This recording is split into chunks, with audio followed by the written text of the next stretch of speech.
Okay, go for it, Dennis. Okay, so we're going to be doing or now beginning our Poe class. We're starting quite late, but that's all right. Tonight, we are going to be primarily reading a story called William Wilson.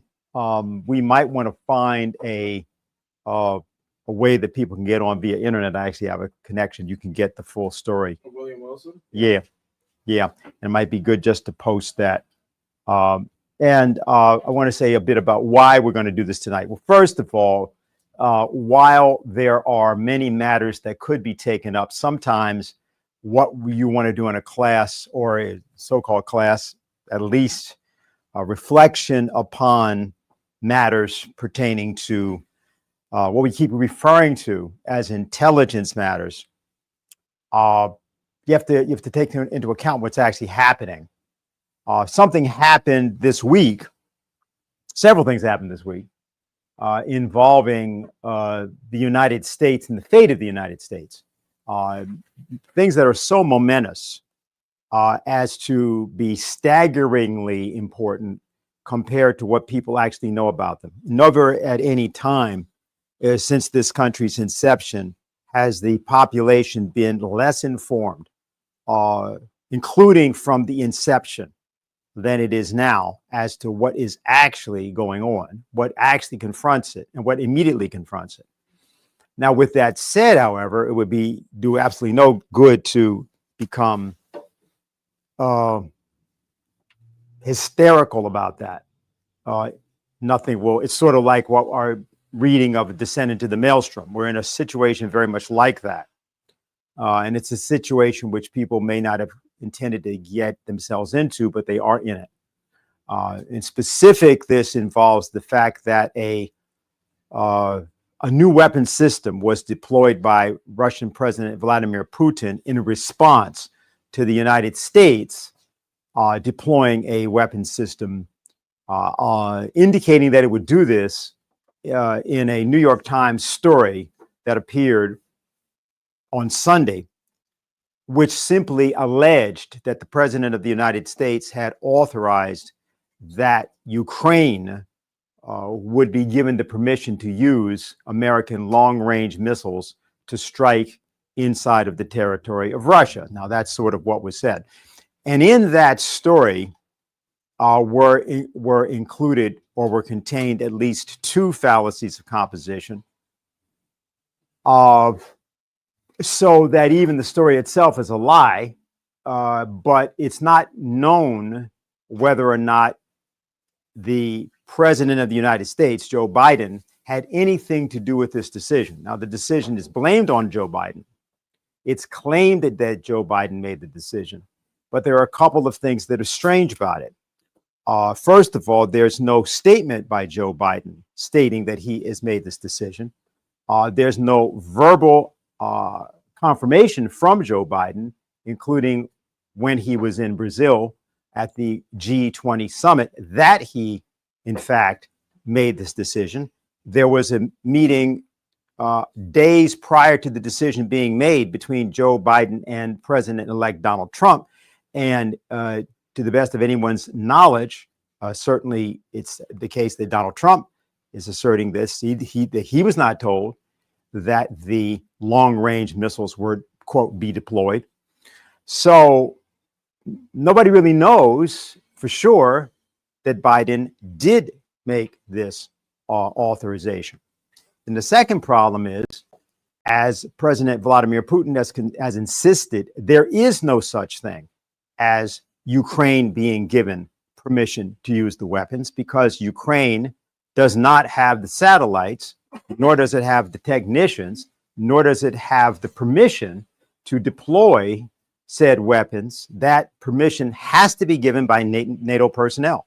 And in fact, in order for the weapons to be deployed at all, NATO personnel have to be involved. So that the only thing that could be being discussed is that NATO decides to enter into war directly with Russia.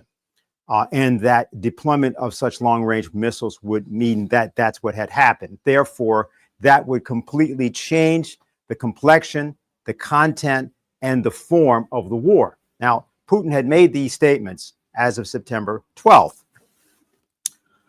What then happened is that these weapons were deployed, the ATACMS missiles, as they're called, and these missiles were well known to the Russians, and they had been shooting them down for quite a while. They'd already been deployed 4 months earlier in Ukraine. When the missiles were deployed, 5 of the 6 were shot down. The 6th was damaged. And the damage that was done to Russian facilities was essentially minimal. But nonetheless, they were used. There were other missiles used, and these missiles were used in and around the city of Kursk. They were not ATACMS. There were other forms of missiles, cruise missiles, and I think some Storm Shadow missiles. But in any case, in that case, a few people were killed.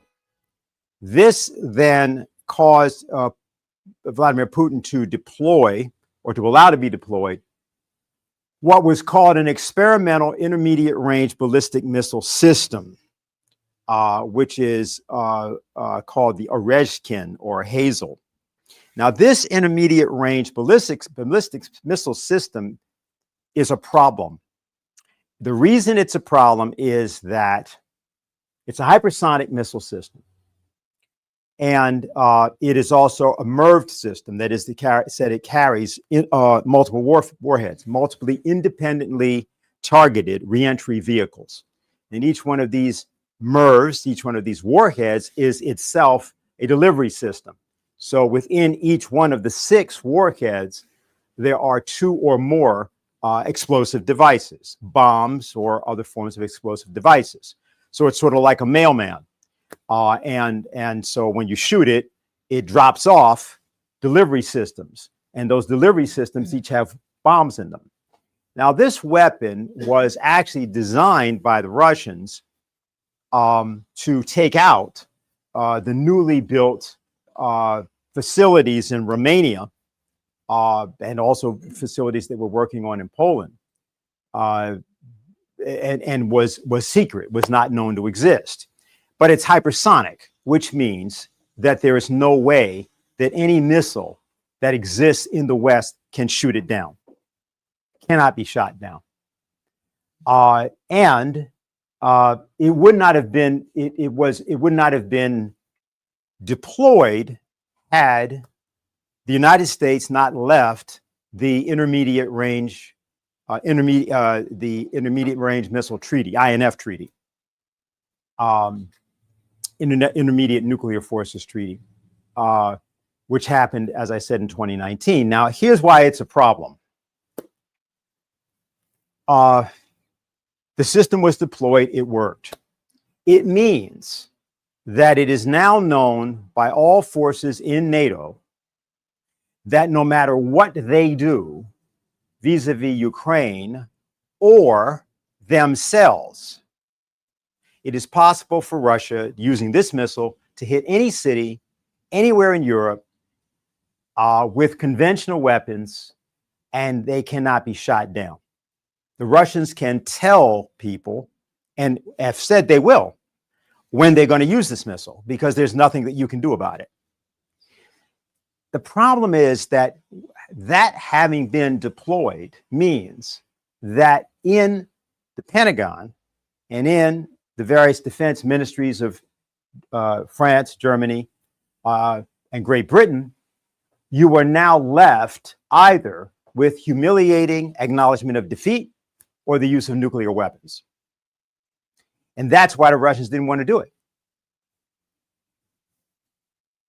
Now, it will take a bit for what I just said to sink in, but it will have to sink in so that you understand what has just happened.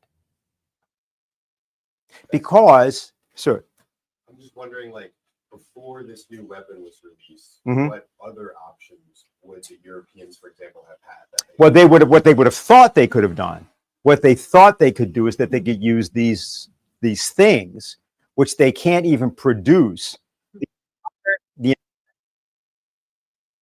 Produce 1/4 of the munitions that Russia produces now.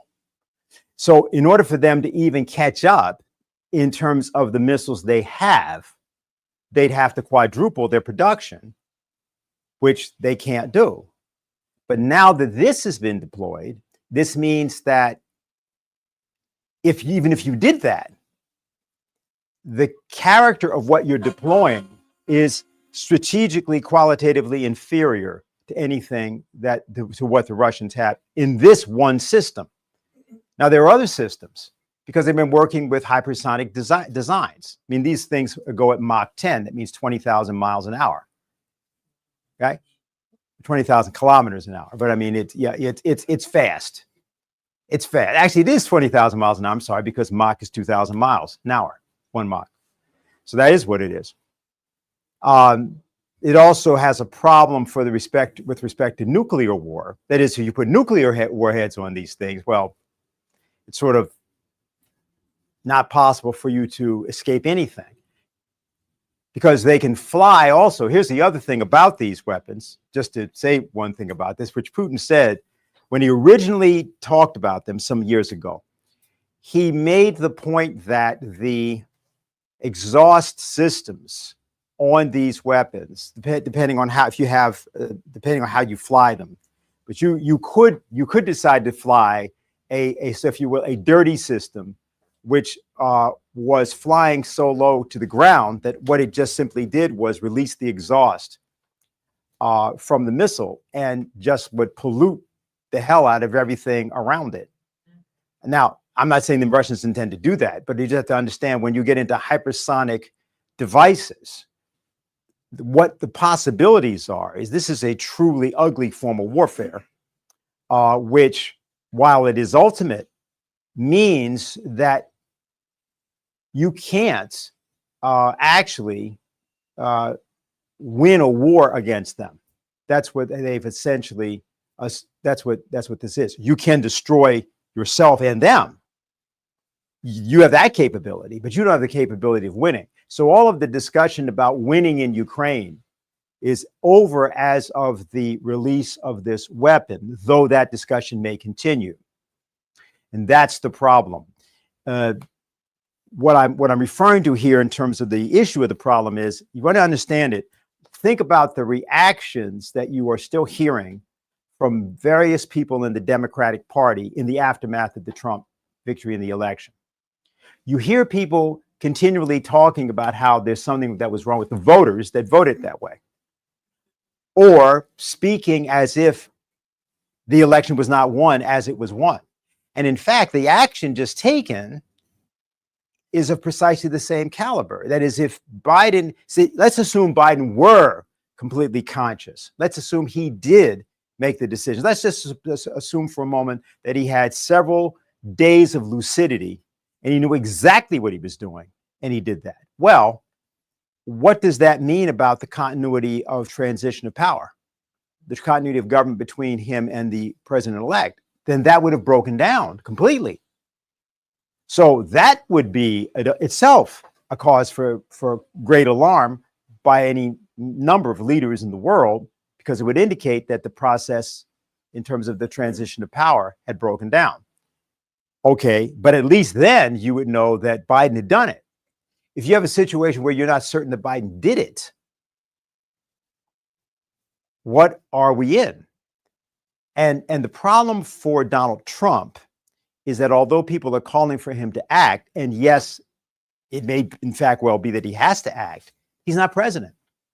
He's president-elect. He is not supposed to act because that is to usurp the powers of the president as he stands. Then there are constitutional measures that you can take to do that, but he can't do it. In the same way in which he was impeached in less than 13 days between January 7th and January 20th of 2021, an action could be taken of that variety because it was taken. It was taken 4 years ago against him. So clearly there are constitutional actions that can be taken by the Congress of the United States.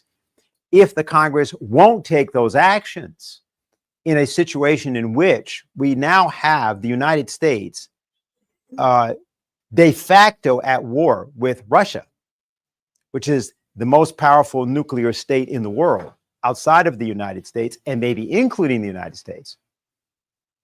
Seems like under that circumstance, that's certainly an extraordinary circumstance. But if Trump were to act right now, at least apparently, he would be acting against the Constitution of the United States. Who can act on behalf of the Constitution of the United States are the people. The American people have to act, and they have to induce their elected representatives to act on behalf of the Constitution.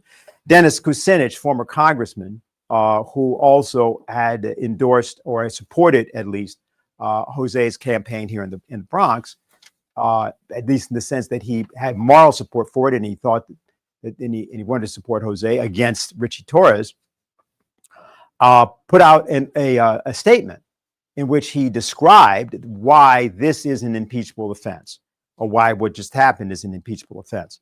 I think I can just briefly refer to that, or some sentences from it, just so people hear it. And I'll explain what this has to do with the story that therefore I decided we ought to read.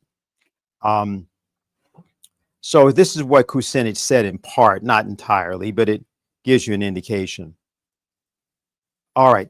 Biden has made a decision. See, he's assuming that Biden did make the decision. Biden has made a decision to insert the United States into an unambiguous escalatory phase, using the territory of Ukraine to attack Russia directly with missiles which can reach 190 miles deep.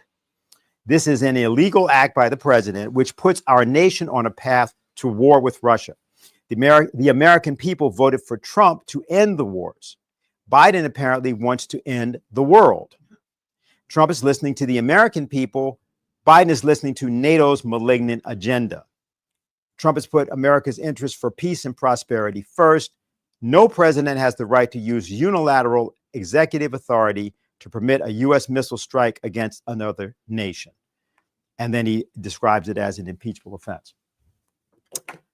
Now, we can certainly agree that whatever Joe Biden's state of mind is now, that prior to now, he engaged in activity, especially in the case of Ukraine, which is by all standards criminal and illegal. But that's also true of Hillary Clinton. It's also true of Barack Obama. It's also true of course, people like Mike Pompeo and Bolton and others, whether they were directly involved in orders of that type or not.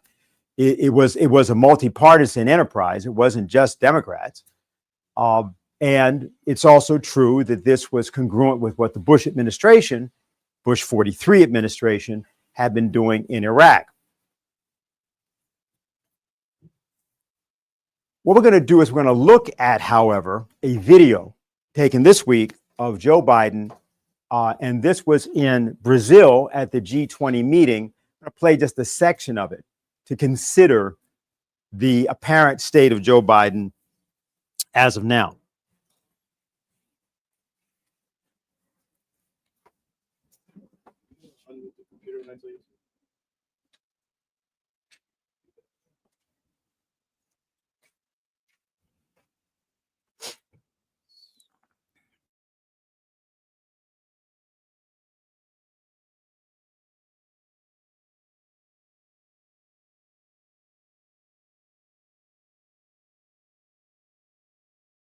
The G20 summit in Brazil as one of his Joe Biden attended the G20 summit in Brazil as one of his final appearances on the world stage before departing the White House in 2 months. But instead of commanding the spotlight as the leader of the mighty and powerful United States, Joe Biden was largely ignored by fellow world leaders and even mocked by the press. This was most clearly seen during the group photo where Joe Biden was MIA, but the leaders didn't bother waiting for him to show up, leading to a shocked press pack. Your friend, where was he? They're telling Biden, they're telling him to wait for Biden, guys. Oh my God.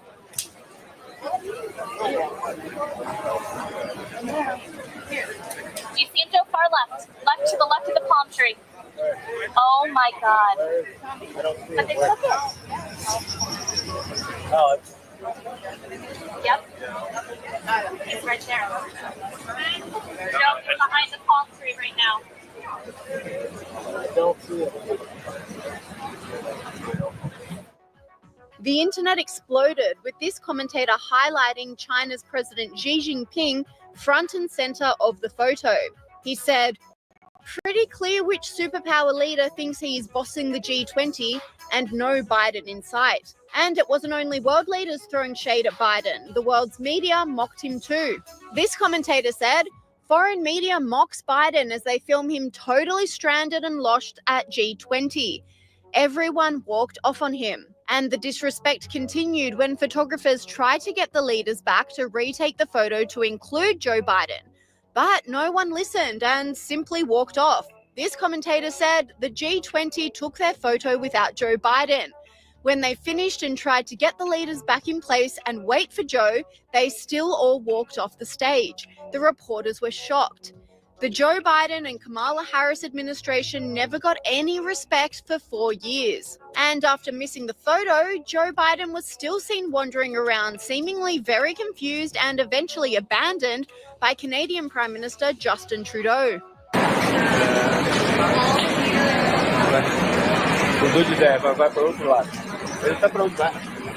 I see you guys. And to add insult to injury, earlier in the summit, Joe Biden had an awkward encounter with a native in the Amazon. Thank you. Thank you.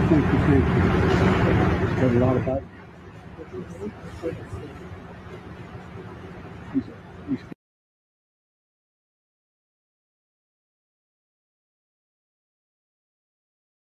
Story and his reason. The question is, how do you get into this state? How does it happen that you progress to this state? Poe has a story, and really the story is self-explanatory. It's really very much like a parable. It's called William Wilson. We're going to read it. And I don't think any real introduction has to be said except for a couple of things. The descriptions that you're going to hear about from the boarding school references Poe's own early experience in boarding schools in England. And there are a few other things of some note.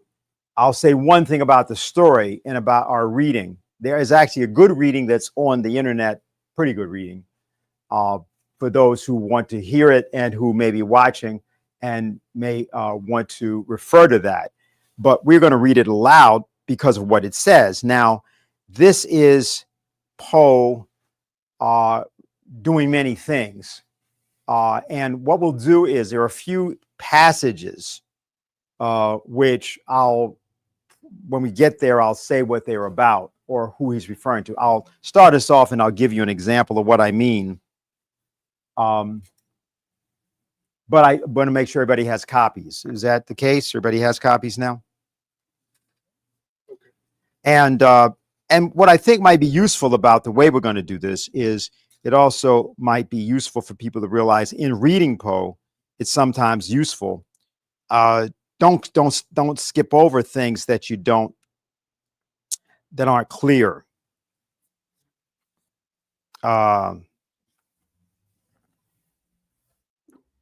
So I just want to get us started. I don't know if you have it at the top of your edition. Do you have? Yeah, that's there. Okay. So there's a motto on the story. And please, people, we're going to have other people read, so get ready to volunteer. What say of it? What say of conscience grim, that specter in my path? Let me call myself, for the present, William Wilson. The fair page now lying before me need not be sullied with my real appellation. This has already been too much an object for the scorn, for the horror, for the detestation of my race. To the uttermost regions of the globe, have not the indignant winds bruited its unparalleled infamy? O outcast of all outcasts most abandoned, to the earth art thou not forever dead? To its honors, to its flowers, to its golden aspirations? And a cloud, dense, dismal, and limitless, does it not hang eternally between thy hopes and heaven? I would not, if I could, here or today, embody a record of my later years of unspeakable misery and unpardonable crime. This epoch, these later years, took unto themselves a sudden elevation in turpitude, whose origin alone it is my present purpose to assign. Men usually grow base by degrees. From me, in an instant, all virtue dropped bodily as a mantle. I shrouded my nakedness in triple guilt. From comparatively trivial wickedness, I passed with the stride of a giant into more than the enormities of an Elagabalus. Elagabalus was the name for a Roman emperor who reigned between like 210 and 228, something like that, 210 and 228, roughly about that time. He became emperor when he was 14, and he was assassinated when he was 18, because he was even more, he was basically, he out-Caligulaed Caligula. And so that's what he's referring to as Elagabalus. And the name comes from a Assyrian god, which the name Gabalus Elagabalus refers to that. It's the god of the mountain, and it was a pagan god that was worshipped in Syria. And this particular emperor was of partial Syrian descent. So that's just known. What chance, what one event brought this evil thing to pass? Bear with me while I relate. Death approaches, and the shadow which foreruns him has thrown a softening influence over my spirit. I long, in passing through this dim valley, for the sympathy, I had nearly said for the pity, of my fellow men. I would fain have them believe that I have been in some measure the slave of circumstances beyond human control. I would wish them to seek out for me, in the details I am about to give, some little oasis of fatality amid a wilderness of error.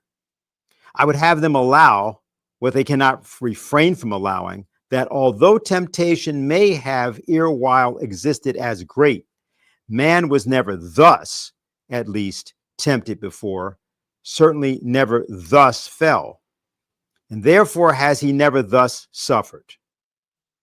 Have I not indeed been living in a dream, and am I not now dying a victim to the horror and the sympathy of the wildest of all sublunary visions? Ours says mystery. Which?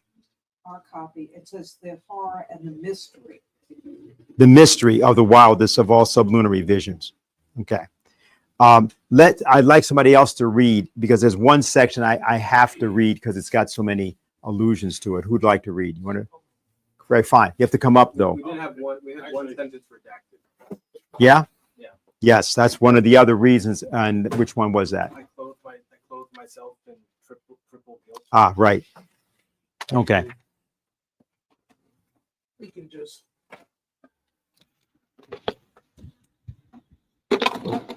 No more having to come up unless you want to come up. Whatever. Would you like to come up so the Sure. people can see you? Sure. See, do I look okay? Yes. Great. We have an opera singer with us today. Okay, great. And Here you go. What's a good place to? Oh, okay. probably right in the Put center. this around your head. Oh, sure. Oh, I see. So that was what it is. The Is this It's on. okay? It's good. So, hello. Oh, shall I proceed or? yes. I am the descendant of a race whose imaginative and easily excitable temperament has at all times rendered them remarkable. And in my earliest infancy, I gave evidence of having fully inherited the family character. As I advance in years, it was more strongly developed, becoming, for many reasons, a cause of serious disquietude to my friends and of positive injury to myself. I grew self-willed, addicted to the wildest caprices, and a prey to the most ungovernable passions.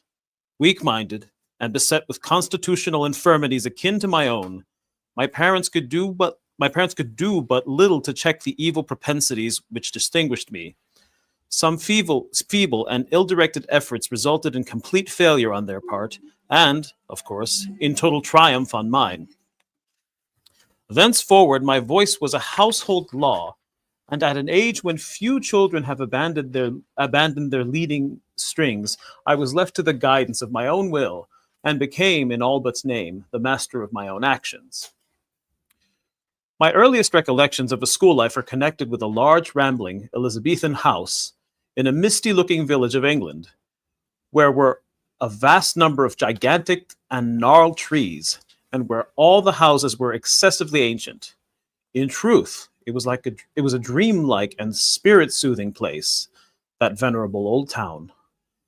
At this moment, in fancy, I feel the refreshing chilliness of its deeply shadowed avenues, inhale the fragrance of its thousand shrubberies, and thrill anew with undefinable delight at the deep hollow note of the church bell, breaking each hour with sullen and sudden roar upon the stillness of the dusky atmosphere in which the fretted Gothic steeple lay embedded and asleep. It gives me, perhaps, as much of pleasure as I can now in manner experience, to dwell upon minute recollections of the school and its concerns. Steeped in misery as I am, misery, alas, only too real, I shall be pardoned for seeking relief, however slight and temporary, in the weakness of a few rambling details. These, moreover, utterly trivial and even ridiculous in themselves, assume to my fancy adventitious importance as connected with a period and a locality when and where I recognize the first ambiguous monitions of the destiny which afterwards so fully overshadowed me. Let me then remember. The house, I have said, was old and irregular. The grounds were extensive, and a high and solid brick wall, topped with a bed of mortar and broken glass, encompassed the whole. This prison-like rampart formed the limit of our domain. Beyond it we saw but thrice a week. Once every Saturday afternoon, when attended by 2 ushers, we were permitted to take rake walks in a body through some of the neighboring fields, and twice during Sunday, when we were paraded in the same formal manner to the morning and evening service in the one church of the village. Of this church, the principal of our school was pastor.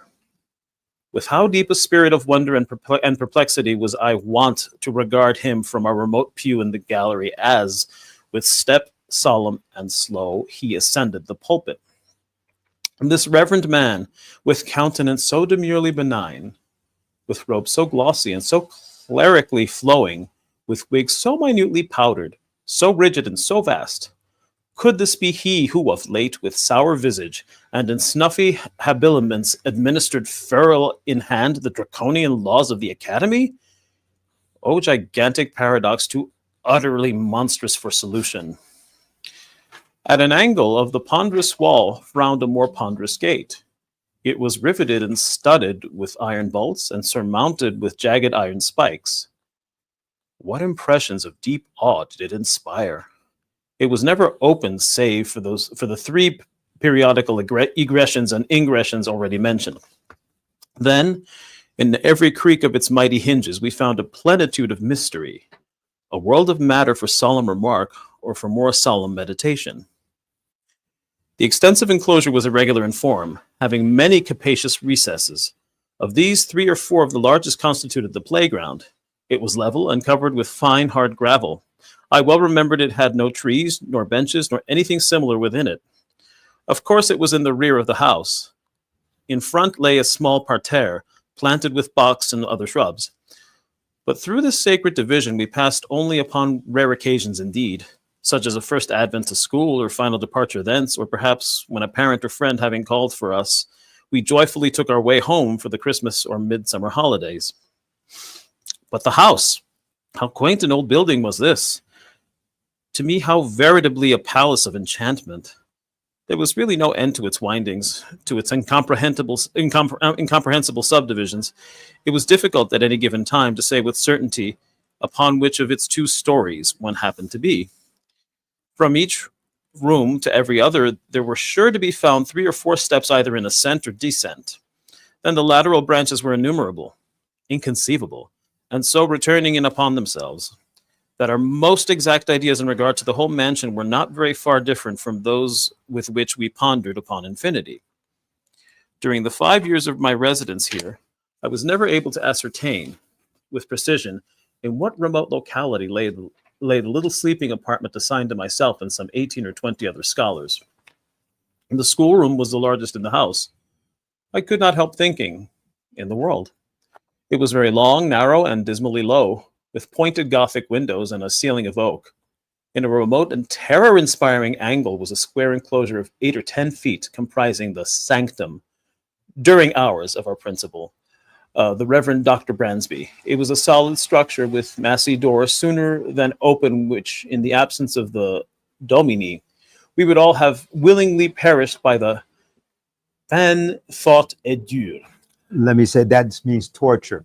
And what he's talking about here is that the Reverend has this room, the sanctum, the holy room. So that's his office. And when he says in the absence of the Domini, it means the master. So they don't want to go in his room because they could be like the Inquisition. That's what he's saying. In other angles were 2 other similar boxes, far less reverenced indeed, but still greatly matters of awe. One of these was the pulpit of the classical usher, one of the English and mathematical. Interspersed about the room, crossing and recrossing in endless irregularity, were innumerable benches and desks, black, ancient, and time-worn, piled desperately with much bethumbed books, and so beseamed with initial letters, names at full length, grotesque figures, and other multiplied efforts of the knife, as to have entirely lost what little of original form might have been their portion in days long departed. A huge bucket with water stood at one extremity of the room, and a clock of stupendous dimensions at the other. Encompassed by the massy walls of this venerable academy, I passed, yet not in tedium or disgust, the years of the 3rd lustrum of my life. The teeming brain of childhood requires no external world of incident to occupy or amuse it, and the apparently dismal monotony of a school was replete with more intense excitement than my riper youth has derived from luxury or my full manhood from crime. Yet I must believe that my first mental development had in it much of the uncommon, even much of the outré. Upon mankind at large, the events of very early existence rarely leave in mature age any definite impression. All is gray shadow, a weak and irregular remembrance, an indistinct regathering of feeble pleasures and phantasmagoric pains. With me, this is not so. In childhood, I must have felt with the energy of a man what I now find stamped upon memory in lines as vivid, as deep, and as durable as the exerge of the Carthaginian medals. Yeah, just stop there. So a few things. An usher is an assistant teacher. So when you read that term, the usher, one of these was the pulpit of the classical usher. That means that's the person that taught Greek and Latin. Okay. And one of the English and mathematical. So they had different teachers, and the different teachers taught different things. So that's what he's referring to there. Then when he says, I must believe my first mental development had in it much of the uncommon, even much of the outrageous. Okay? The outrageous, the controversial, so that's what that is. So just wanted to fill those in. Anybody else want to read? Lynn, why don't you pick it up? Can you pick it up? Okay, I'm supposed to agree this one to you now. Okay. Yes.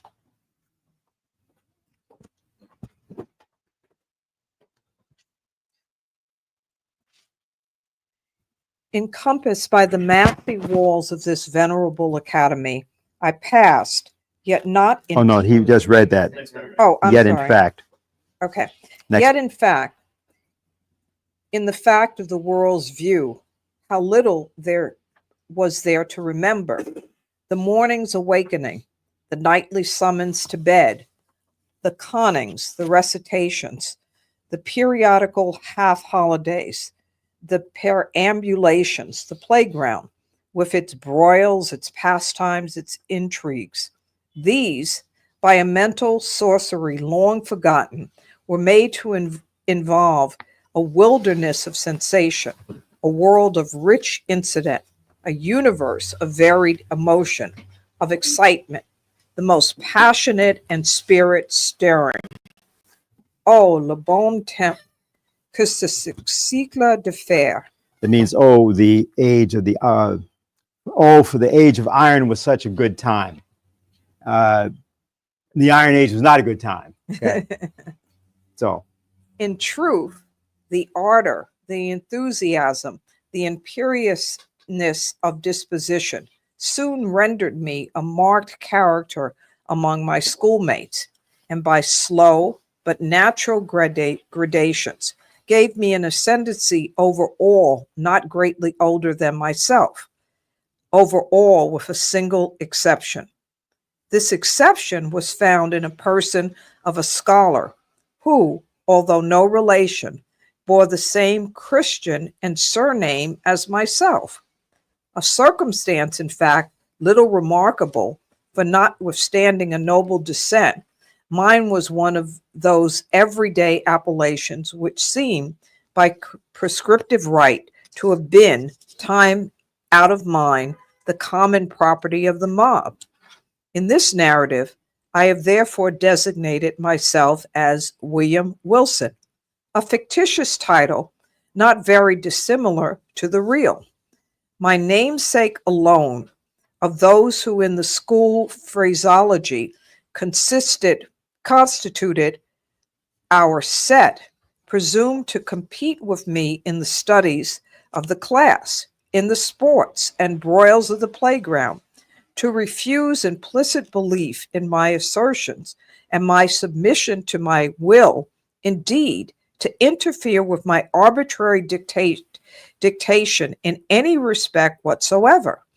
If there is on earth a supreme and unqualified despotism, it is the despotism of a master mind in boyhood over the less energetic spirits of its companions.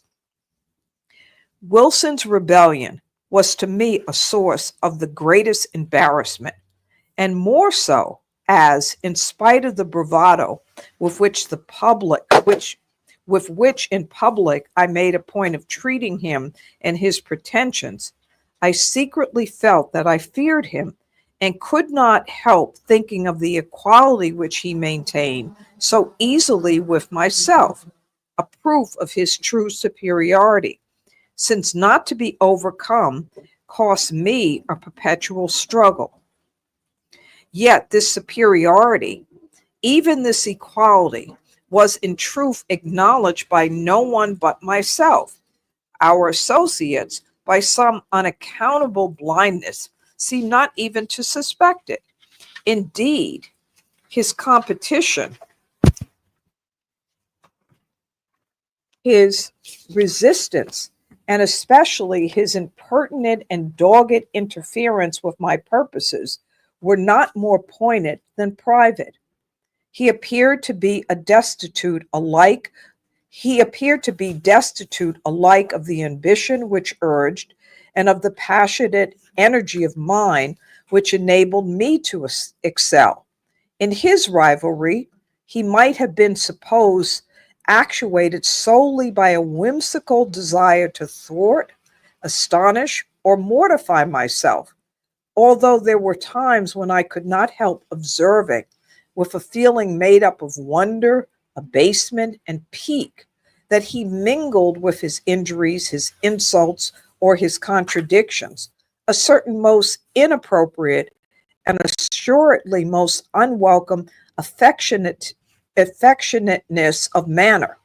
I could only conceive this singular behavior to arise from a consummate self-conceit, assuming the vulgar airs of patronage and protection.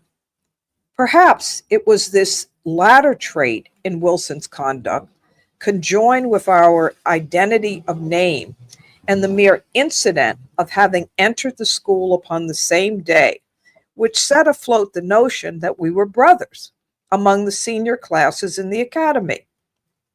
They do not usually inquire with much strictness into the affairs of their juniors, as I before said, or should have said, that Wilson was not in the most remote degree connected with my family. But assuredly, if we had been brothers, we must have been twins. For after leaving Dr. Bransby, I casually learned that my namesake was born on the 19th of January, 1813. And this is a somewhat remarkable coincidence, for the day is precisely that of my own nativity. It may seem strange that in spite of the continual anxiety occasioned me by the rivalry of Wilson and his intolerable spirit of contradiction, I could not bring myself to hate him altogether. We had, to be sure, nearly every day a quarrel in which, yielding me publicly the palm of victory, he, in some manner, contrived to make me feel that it was he who had deserved it. Yet a sense of pride on my own part and a veritable dignity on his own kept us always upon what we called speaking terms. Well, there were many points of strong congeniality in our tempers, operating to wake in me a sentiment which our position alone perhaps prevented from ripening into friendship. It is difficult, indeed, to define or even to describe my real feelings toward him. They formed a motley and heterogeneous admixture, some petulant animosity, which was not yet hatred, some esteem, more respect, much fear, and a whirl of uneasy curiosity. To the moralist, it will be unnecessary to say, in addition, that Wilson and myself were the most inseparable of companions. It is no doubt the anomalous state of affairs existing between us which turned all my attacks upon him, and they were many, either open or covert, into the channel of banter or practical joke, giving pain while assuming the aspect of mere fun, rather than into a more serious and determined hostility. But my endeavors on this head were by no means uniformly successful, even when my plans were the most wittily concocted. For my namesake had much about him, in character of that unassuming and quiet austerity, which, while enjoying the pungency of his own jokes, has no heel of Achilles in itself, and absolutely refuses to be laughed at. I could find, indeed, but one vulnerable point, and that lying in a personal peculiarity arising, perhaps, from constitutional disease, would have been spared by any antagonist less at his wit's end than myself. My rival had a weakness in the fusial or guttural organs, which precluded him from raising his voice at any time above a very low whisper. Of this defect, I did not fail to take what poor advantage lay in my power. Wilson's retaliation in kind were many, and there was one form of his practical wit that disturbed me beyond measure. How his sagacity first discovered at all that so petty a thing would vex me is a question I never could solve. But having discovered, he habitually practiced that annoyance. I had always felt aversion to my uncourtly patronymic, and its Last name. Patronymic, and it's very common, if not plebeian, praenomen. His first name. The words were venom in my ear. And when upon the day of my arrival, a second William Wilson came also to the academy, I felt angry with him for bearing the name, and doubly disgusted with the name because a stranger bore it. Who would be the cause of this twofold repetition?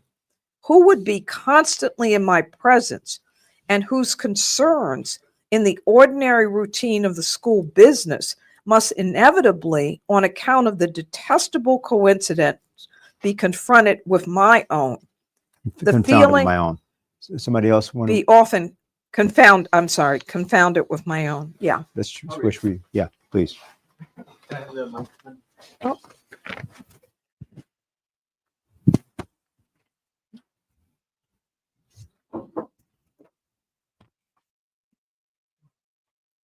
The feeling of vexation thus engendered grew stronger with every circumstance tending to show resemblance, moral or physical, between my rival and myself. I had not then discovered the remarkable fact that we were of the same age, but I saw that we were of the same height, and I perceived that we were even singularly alike in general contour of person and outline of feature.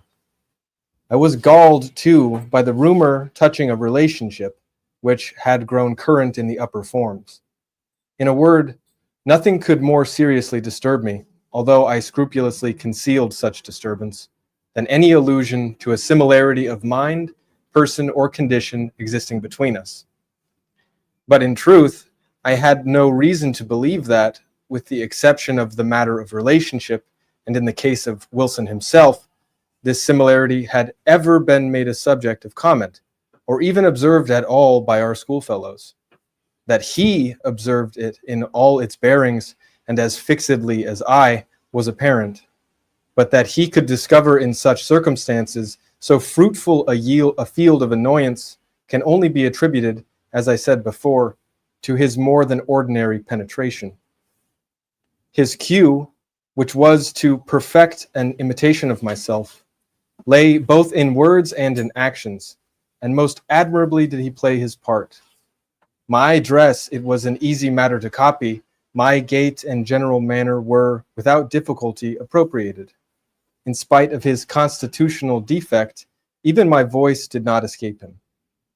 My louder tones were, of course, unattempted, but then the key, it was identical, and his singular whisper, it grew the very echo of my own. How greatly this most exquisite portraiture harassed me, for it could not justly be termed a caricature, I will not now venture to describe. I had but one consolation in the fact that the imitation apparently was noticed by myself alone, and that I had to endure only the knowing and strangely sarcastic smiles of my namesake himself. Satisfied with having produced in my bosom the intended effect, he seemed to chuckle in secret over the sting he had inflicted, and was characteristically disregardful of the public applause which the success of his witty endeavors might have so easily elicited. That the school indeed did not feel his design, perceive its accomplishment, and participate in his sneer was for many anxious months a riddle I could not solve. Perhaps the gradation of his copy rendered it not so readily perceptible, or more possibly I owed my security to the masterly air of the copyist who, disdaining the letter, which in a painting is all the obtuse can see, gave but the full spirit of his original for my individual contemplation and chagrin. I have already more than once spoken of the disgusting air of patronage which he assumed toward me, and of his frequent officious interference with my will. This interference often took the ungracious character of advice not openly given, but hinted or insinuated. I received it with a repugnance which gained strength as I grew in years. Yet at this distant day, let me do him the simple justice to acknowledge that I can recall no occasion when the suggestions of my rival were on the side of those errors or follies so usual to his immature age and seeming inexperience. That his moral sense, at least, if not his general talents and worldly wisdom, was far keener than my own, and that I might today have been a better and thus a happier man had I less frequently rejected the counsels embodied in those meaning whispers which I then but too cordially hated and too bitterly despised. It was, I at length grew restive, as it was, I at length grew restive in the extreme under his distasteful supervision, and daily resented more and more openly what I considered his intolerable arrogance. I have said that in the first years of our connection as schoolmates, my feelings in regard to him might have been easily ripened into friendship, but in the latter months of my residence at the academy, although the intrusion of his ordinary manner had, beyond doubt, in some measure abated my sentiments in nearly similar proportion, in some, that's a weird sentence, but yeah, but in the later months of my residence at the academy, although the intrusion of his ordinary manner had, beyond doubt, in some measure abated, my sentiments in nearly similar proportion partook very much of positive hatred. Upon one occasion he saw this, I think, and afterwards avoided, or made a show of avoiding me. I'll pick it up here. And let's get a couple other people lined up to read. Who will go after me? Okay. Okay, great. You get you guys. Okay. Is his? I've got mine already. I got one. Yeah. Right. Yeah. Let me just pick it up here. It was about the same period, if I remember aright, that in an altercation of violence with him, in which he was more than usually thrown off his guard, and spoke and acted with an openness of demeanor rather foreign to his nature, I discovered, or fancied I discovered, in his accent, his air and general appearance, a something which first startled and then deeply interested me by bringing to mind dim visions of my earliest infancy, wild, confused, and thronging memories of a time when memory herself was yet unborn. I cannot better describe the sensation which oppressed me than by saying that I could with difficulty shake off the belief that myself and the being who stood before me had been acquainted at some epoch very long ago, some point of the past even infinitely remote. The delusion, however, faded rapidly as it came. And I mention it at all but to define the day of the last conversation I there held with my singular namesake. The huge old house with its countless subdivisions had several enormously large chambers communicating with each other, where slept the greater number of the students. There were, however, as must necessarily happen in a building so awkwardly planned, many little nooks or recesses, the odds and ends of the structure. And these, the economic ingenuity of Dr. Barnsby had also fitted up as dormitories, although being the merest closets, they were capable of accommodating only a single individual. One of these small apartments was occupied by Wilson. It was upon a gloomy and tempestuous night of an early autumn, about the close of my 5th year at the school, and immediately after the altercation just mentioned, that, finding everyone wrapped in sleep, I arose from bed and, lamp in hand, stole through a wilderness of narrow passages from my own bedroom to that of my rival.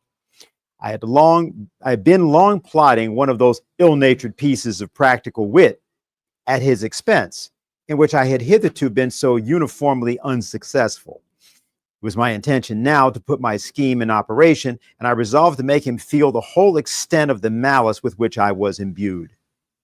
Having reached his closet, I noiselessly entered, leaving the lamp with a shade over it on the outside. I advanced a step and listened to the sound of his tranquil breathing. Assured of his being asleep, I returned, took the light, and with it again approached the bed. Close curtains were around it, which in the prosecution of my plan I slowly and quietly withdrew when the bright rays fell vividly upon the sleeper, and my eyes at the same moment upon his countenance. I looked, and a numbness An iciness of feeling instantly pervaded my frame. My breast heaved, my knees tottered. My whole spirit became possessed with an objectless yet intolerable horror. Gasping for breath, I lowered the lamp in still nearer proximity to the face. Were these the lineaments of William Wilson? I saw indeed that they were his, but I shook as with a fit of the ague in fancying they were not. What was there about them to confound me in this manner? I gazed, while my brain reeled with a multitude of incoherent thoughts. Not thus he appeared, surely not thus, in the vivacity of his waking hours. The same name, the same contour of person, the same day of arrival at the academy, and then his dogged and meaningless imitation of my gait, my voice, my habits, and my manner. Was it in truth within the bounds of human possibility that what I now witnessed was the result of the habitual practice of this sarcastic imitation?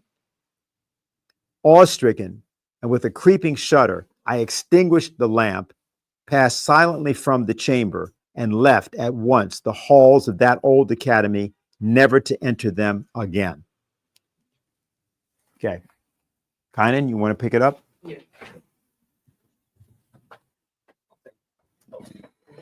Oh, sorry. Here you go. Oh.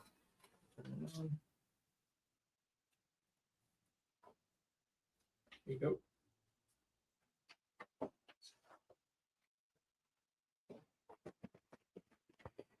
After a lapse of some months spent at home in mere idleness, I found myself a student at Eton. Is it Eton or Eton? Eaton. Eton. Okay.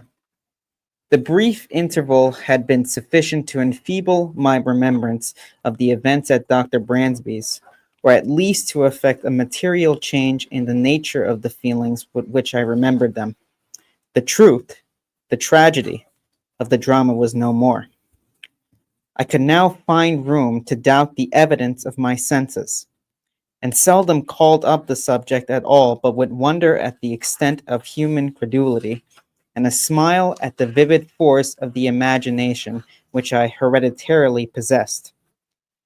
Neither was this species of skepticism likely to be diminished by the character of the life I had led at Eton.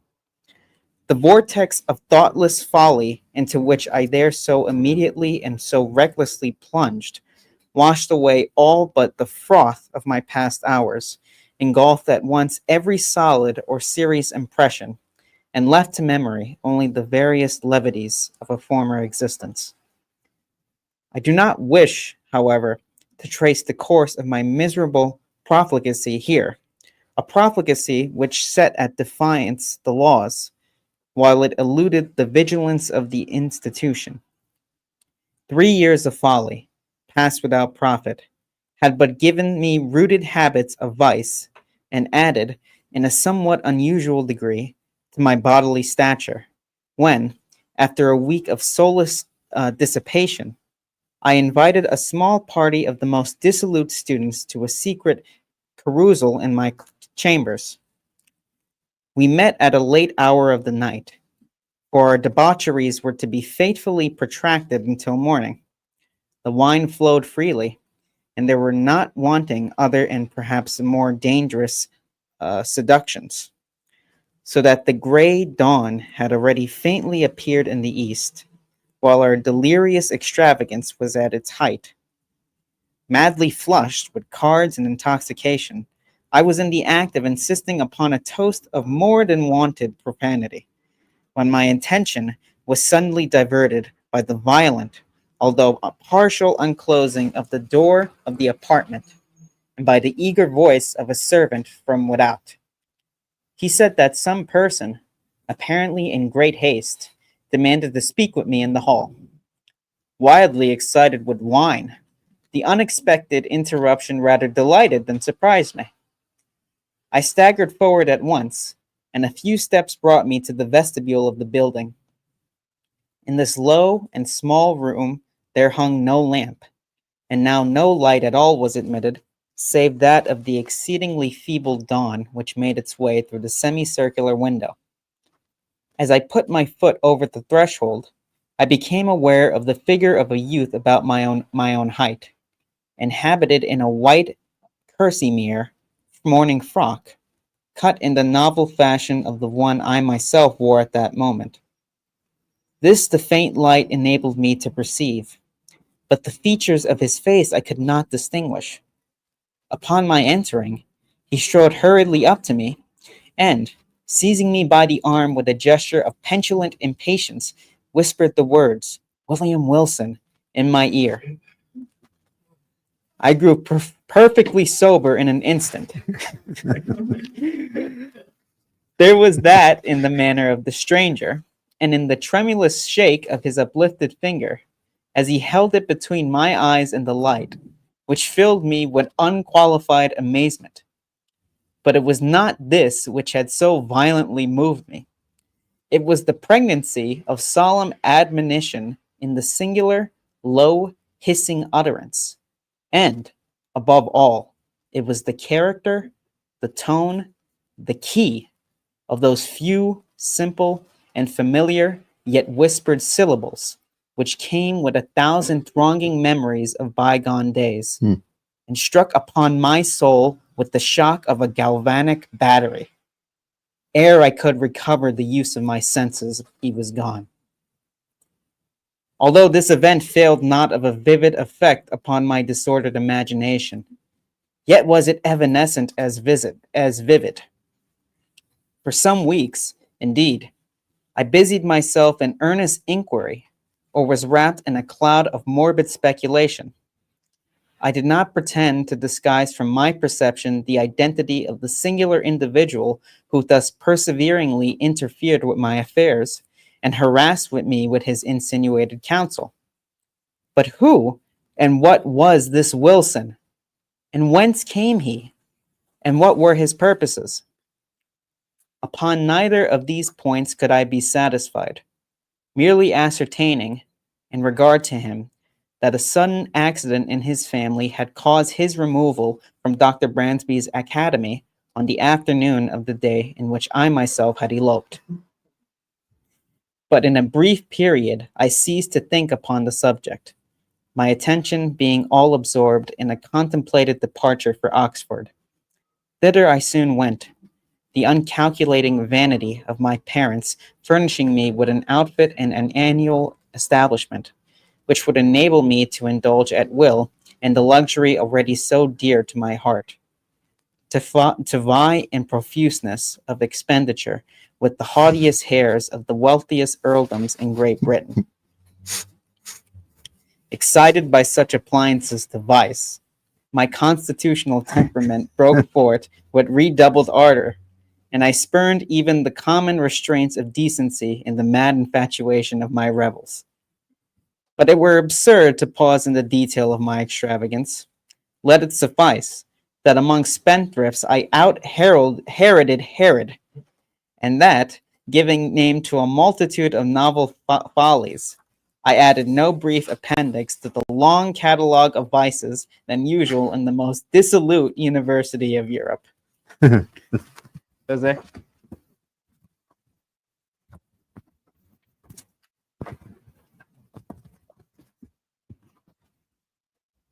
So Poe gave us his view of Oxford.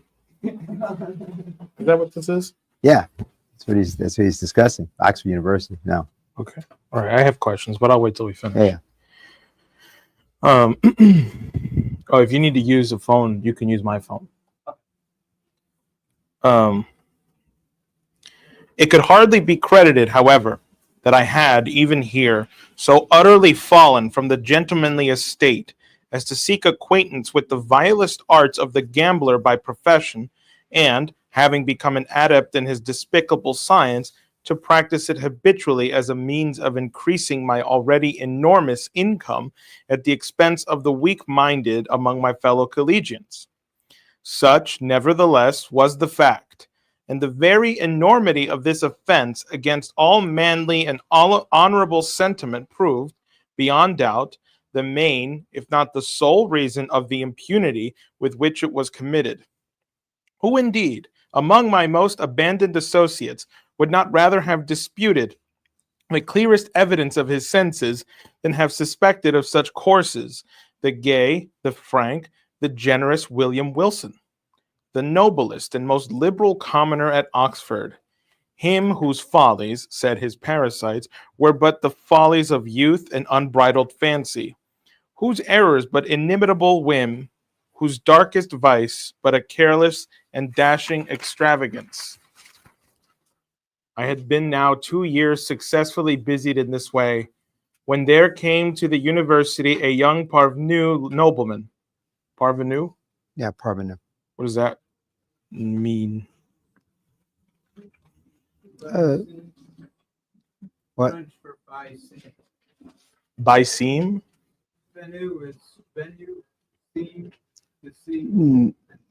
No, I just think just means he's a neophyte is probably the best way to put it. That didn't Right. make Just like, you know, he's an innocent. Okay. Okay. Yeah, but sort of like it, you know, he doesn't know the ropes. That's the point. I see. He's there, you know, he's got a certain amount of whatever gumption or whatever, but he's out of his league. Got it. Okay. I had been now 2 years successfully busied in this way when there came to the university a young parvenu nobleman, Glendinning, rich, said report, as Herodes Atticus, his riches, too, as easily acquired. I soon found him of weak intellect, and of course marked him as a fitting subject for my skill. I frequently engaged him in play and contrived, with the gambler's usual art, to let him win considerable sums, the more effectually to entangle him in my snares. At length, my schemes being ripe, I met him with the full intention that this meeting should be final and decisive at the chambers of a fellow commoner, Mr. Preston, equally intimate with both, but who, to do him justice, entertained not even a remote suspicion of my design. To give to this a better coloring, I had contrived to have assembled a party of some 8 or 10, and was solicitously careful that the introduction of cards should appear accidental and originate in the proposal of my contemplated dupe himself. To be brief upon a vile topic, none of the low finesse was omitted, so customary upon similar occasions that it is just a matter for wonder how any are still found so besotted as to fall its victim. We had protracted our sitting far into the night, and I had at length effected the maneuver of getting Glendinning as my sole antagonist. The game, too, was my favorite écarté. Guess it's just a card game. Yes, it's a game that has like 32 cards. It's a special French game, and it was and there's a way that you trade cards within it, but that's what it involves. It's a specific game. Okay. Right, okay, so like around the table and playing cards, and suddenly it's just him and this guy Glendinning. Right. The rest of the company, interested in the extent of our play, had abandoned their own cards and were standing around us as spectators. The parvenu, who had been induced by my artifices in the early part of the evening to drink deeply, now shuffled, dealt, or played with a wild nervousness of a manner for which his intoxication, I thought, might partially, but could not altogether account. In a very short period, he had become my debtor to a large amount. When having taken a long draught of port, he did precisely what I had been coolly anticipating. He proposed to our double our already extravagant stakes, with a well-feigned show of reluctance, and not until after my repeated refusal had seduced him into some angry words, which gave a color of pique to my compliance, did I finally comply. The result, of course, did but prove how entirely the prey was in my toils. In less than an hour he had quadrupled his debt. For some time his countenance had been losing the florid tinge lent it by the wine. But now, to my astonishment, I perceived that it had grown to a pallor truly fearful. I say to my astonishment. Glendinning had been represented to my eager inquiries as immeasurably wealthy, and the sums which he had as yet lost, although in themselves vast, could not, I supposed, very seriously annoy, much less so violently affect him. That he was overcome by the wine just swallowed was the idea which most readily presented itself.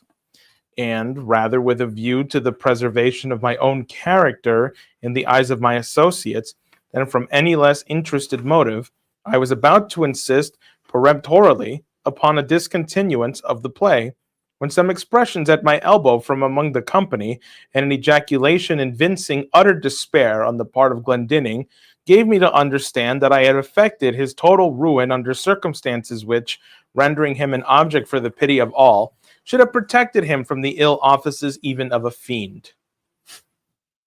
I'll do one more paragraph and someone else can take over. What now might have been my conduct, it is difficult to say. The pitiable condition of my dupe had thrown an air of embarrassed gloom over all, and for some moments a profound silence was maintained, during which I could not help feeling my cheeks tingle with the many burning glances of scorn or reproach cast upon me by the less abandoned of the party. I will even own that an intolerable weight of anxiety was for a brief instant lifted from my bosom by the sudden and extraordinary interruption which ensued. The wide, heavy folding doors of the apartment were all at once thrown open to their full extent, with a vigorous and rushing impetuosity that extinguished, as if by magic, every candle in the room. Their light, in dying, enabled us to perceive that a stranger had entered, about my own height, and closely muffled in a cloak. The darkness, however, was now total, and we could only feel that he was standing in our midst. Before any one of us could recover from the extreme astonishment into which this rudeness had thrown all, we heard the voice of the intruder. Gentlemen, oh, you want to come in? No, I got excited. why don't you go ahead? Continue. Gentlemen, he said in a low, distinct, and never to be forgotten whisper, which thrilled to the very marrow of my bones. Gentlemen, I make no apology for this behavior, because in thus behaving I am but fulfilling a duty. You are, beyond doubt, uninformed of the true character of the person who has tonight won at écarté a large sum of money from Lord Glendinning. I will therefore put you upon an expeditious and decisive plan of obtaining this very necessary information. Please to examine at your leisure the inner linings of the cuff of his left sleeve and the several little packages which may be found in the somewhat capacious pockets of his embroidered morning wrapper. All right, you can take it from here, Dennis. Does anybody else want to read? Sure. Fine. Why don't you come up, Adrian?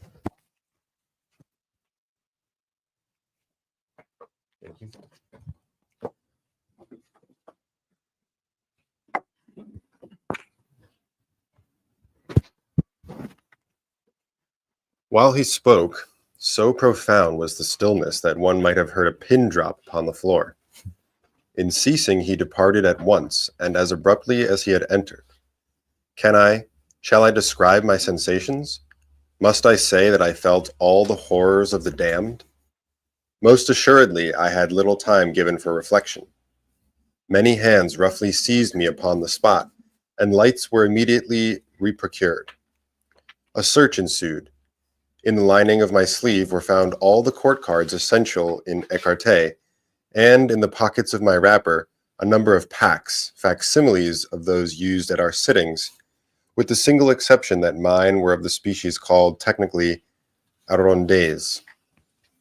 The honors being slightly convex at the ends, the lower cards slightly convex at the sides. The honors are all the Jack, Queen, King, the face cards, so to speak. Yeah. In this disposition, the dupe who cuts, as customary, at the length of the pack will invariably find that he cuts his antagonist an honor, while the gambler, cutting at the breadth, will as certainly cut nothing for his victim which may count in the records of the game. Any burst of indignation upon this discovery would have affected me less than the silent contempt or the sarcastic composure with which it was received.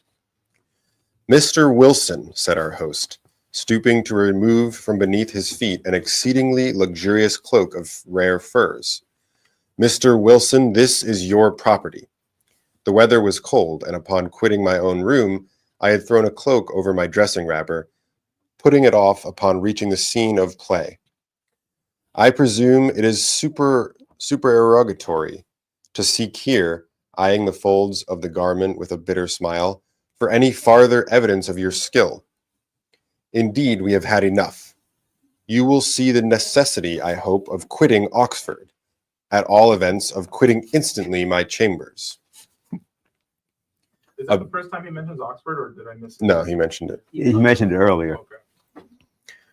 Abased, humbled to the dust as I then was, it is probable that I should have resented this galling language by immediate personal violence, had not my whole attention been at the moment arrested by a fact of the most startling character.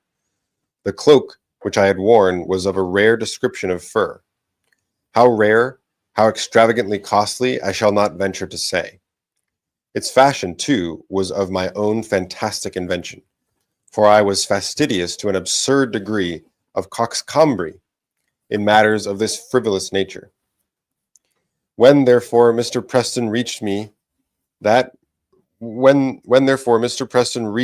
that which he had picked up upon the floor, and near the folding doors of the apartment, it was with an astonishment nearly bordering upon terror that I perceived my own already hanging on my arm, where I had no doubt unwittingly placed it, and that the one presented me was but its exact counterpart in every, even the minutest possible particular.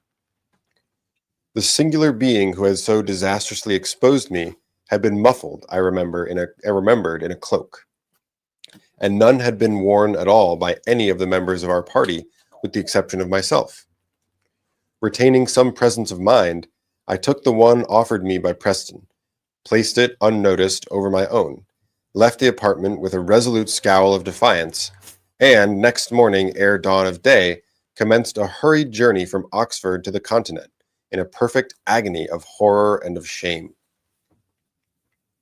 I fled in vain.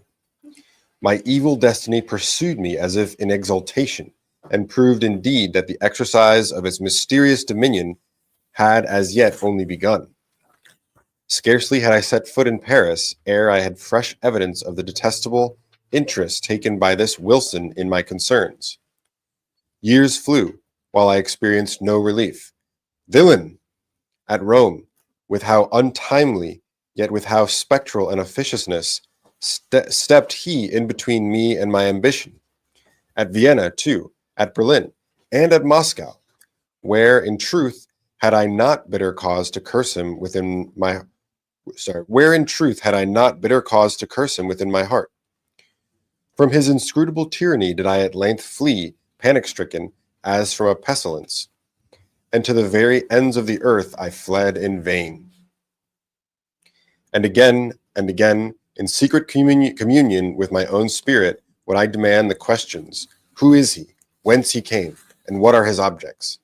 But no answer was there found. And now I scrutinized with a minute scrutiny the forms and the methods and the leading traits of his impertinent supervision. But even here there was very little upon which to base a conjecture. It was noticeable, indeed, that in no one of the multiplied instances in which he had of late crossed my path had he so crossed it except to frustrate those schemes, or to disturb those actions which, if fully carried out, might have resulted in bitter mischief. Poor justification, this, in truth, for an authority so imperiously assumed. Poor indemnity for natural rights of self-agency, so pertinaciously, so insultingly denied. I had also been forced to notice that my tormentor, for a very long period of time, while scrupulously and with miraculous dexterity maintaining his whim of an identity of apparel with myself, had so contrived it in the execution of his varied interference with my will that I saw not at any moment the features of his face. Be Wilson what he might, this at least was but the veriest of affectation or of folly. Could he for an instant have supposed that, in my admonisher at Eton, in the destroyer of my honor at Oxford, in him who thwarted my ambition at Rome, my revenge at Paris, my passionate love at Naples, or what he falsely termed my avarice in Egypt, that in this, my arch enemy and evil genius could fail to recognize the William Wilson of my schoolboy days, the namesake, the companion, the rival, the hated and dreaded rival at Dr. Bransby's? Impossible. But let me hasten to the last eventful scene of the drama. Someone else want to take over there? You want? Anybody want to?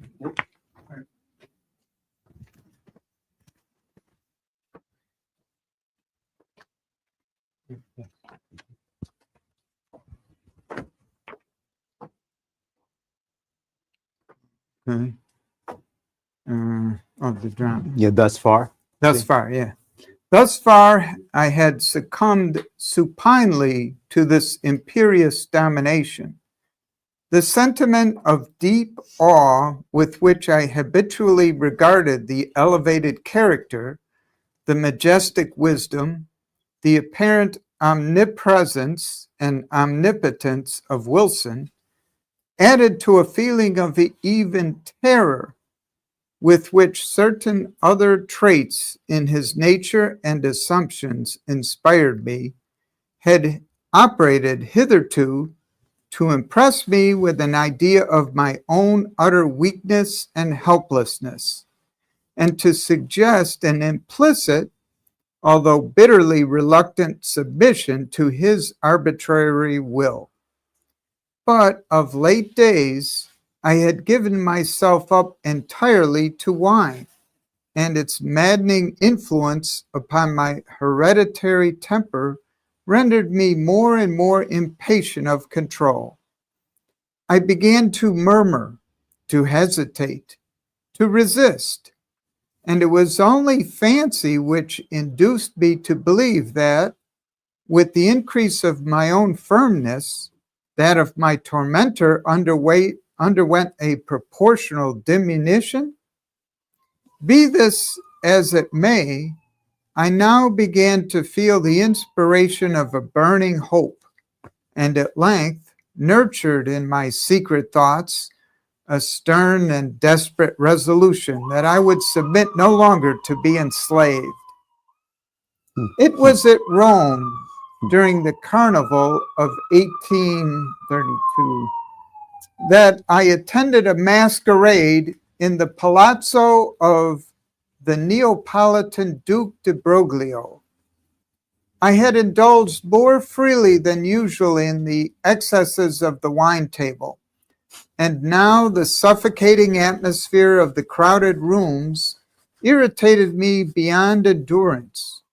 The difficulty, too, of forcing my way through the mazes of the company contributed not a little to the ruffling of my temper, for I was anxiously seeking, let me not say it with what unworthy motive, the young, the gay, the beautiful wife of the aged and doting de Broglio. With a too unscrupulous confidence, she had previously communicated to me the secret of the costume in which she would be habited. And now, having caught a glimpse of her person, I was hurrying to make my way into her presence. At this moment, I felt a light hand placed upon my shoulder, and that ever remembered low, damnable whisper within my ear. In an absolute frenzy of wrath, I turned at once upon him who had thus interrupted me, and seized him violently by the collar. He was attired, as I had expected, in a costume altogether similar to my own, wearing a Spanish cloak of blue velvet, begirt about the waist with a crimson belt sustaining a rapier. A mask of black silk entirely covered his face. "Scoundrel," I said, in a voice husky with rage, while every syllable I uttered seemed as new fuel to my fury. "Scoundrel, impostor, accursed villain, you shall not dog me unto death. Follow me, or I stab you where you stand, and I broke my way from the ballroom into a small antechamber adjoining, dragging him unresistingly with me as I went. Upon entering, I thrust him furiously from me. He staggered against the wall while I closed the door with an oath and commanded him to draw.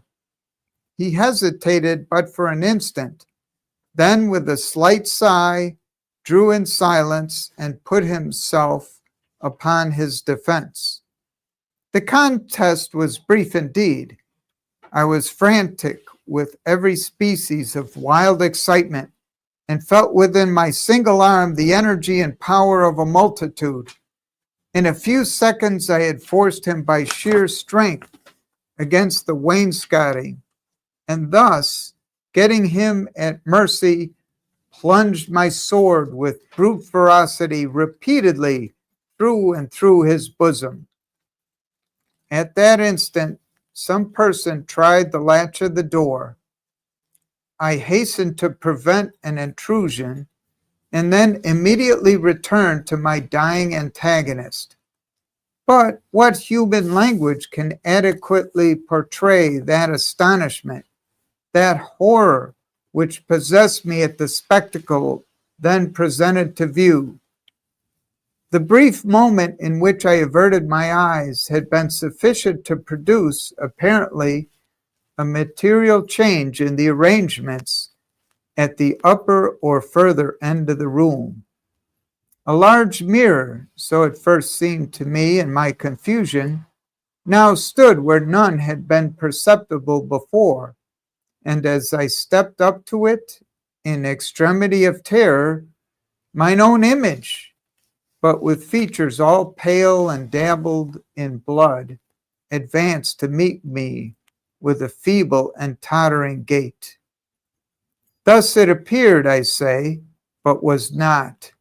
It was my antagonist. It was Wilson, who then stood before me in the agonies of his dissolution. His mask and cloak lay where he had thrown them, upon the floor. Not a thread in all his raiment, not a line in all the marked and singular lineaments of his face, which was not, even the most absolute identity, mine own. It was Wilson, but he spoke no longer in a whisper, and I could have fancied that I myself was speaking while he said, "You have conquered, and I yield, yet henceforth art thou also dead, dead to the world, dead to heaven and to hope. In me didst thou exist, and in my death, see by this image, which is thine own, how utterly thou hast murdered thyself." Edgar Poe.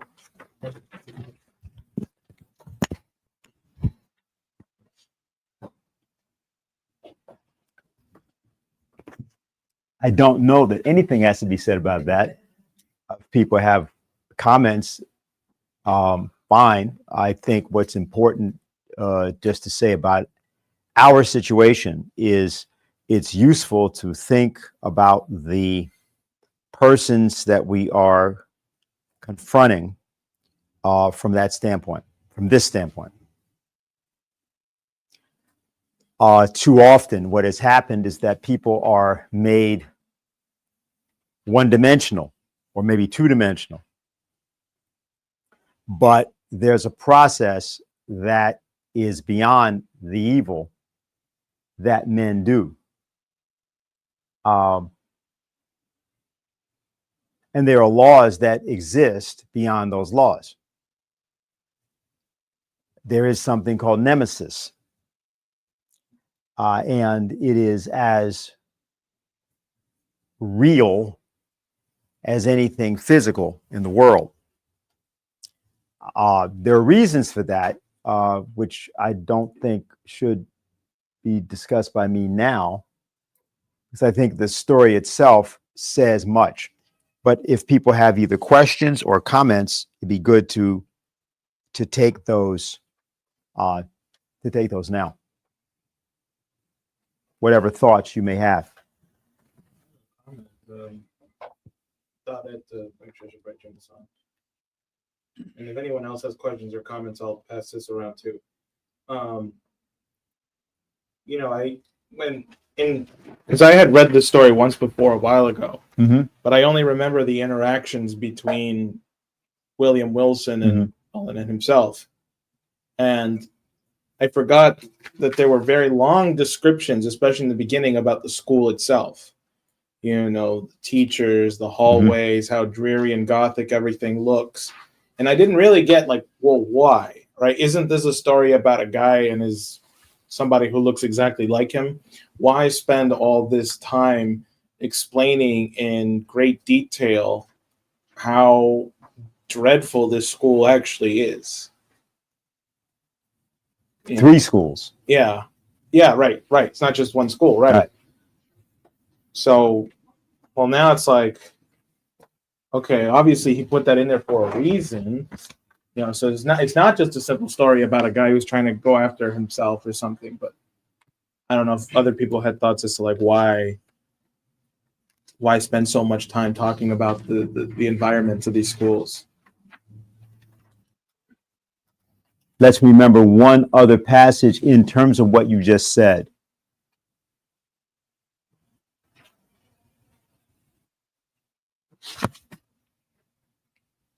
The house, I have said, was old, irregular, and cottage built. The grounds were extensive, and an enormously high and solid brick wall, topped with a bed of mortar and broken glass, encompassed the whole. This prison-like rampart formed the limit of our domain.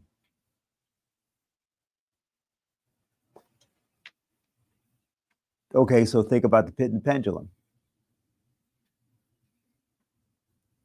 Beyond it, we saw but thrice a week, once every Saturday afternoon when attended by 2 ushers, assistant teachers. We were permitted to take brief walks in a body through some of the neighboring fields. So everybody got out in a group and they all walked through the field, okay? And twice during Sunday, when we were paraded in the same formal manner to the morning and evening service in the one church of the village. So they all go down to the village to church twice on Sunday. Of this church, the principal of our school was the pastor. Okay? With how deep a spirit of wonder and perplexity was I wont to regard him from our remote pew in the gallery, as with steps solemn and slow he ascended the pulpit. This reverend man, with countenance so demurely benign, with robes so glossy and so clerically flowing, with wigs so minutely powdered, so rigid and so vast, could this be he who of late, with sour visage and in snuffy habiliments, administered, ferule in hand, the draconian laws of the academy? Oh, gigantic paradox, too utterly monstrous for solution. What is this saying? I mean, it's a passage, it's a whole paragraph here. It's describing this school as a prison. Yeah, they're like prisoners. They can't even walk outside without being in like a chain gang, essentially. And I mean, just to say, you know, the seminary was like that. It wasn't as restricted, not by the time I got there, but it was very much like it. I mean, you don't go down to the village, the town, except on Sunday. Everything is done inside of the thing. I don't want to, but I mean, this is Poe went to school in England. So it's important to understand you have been given not merely a discussion about school for a 10-year-old or an 8-year-old, which is where he starts. Then he goes to Eton, and that's the middle grades. And then he goes to Oxford. And that's what a lot of this story, why is the story taking place in England? How come he's not telling the story in America or Germany or someplace else? But did he actually go to school in England? Yeah. It's because Alan had business there and he took him there. when he was 8 years old, I think 7 years old. He spent about 3 years there. And then Alan's business had problems. I don't know. And some of these mystery stories, that These- they you need to have give her these, that. sort of estates that are.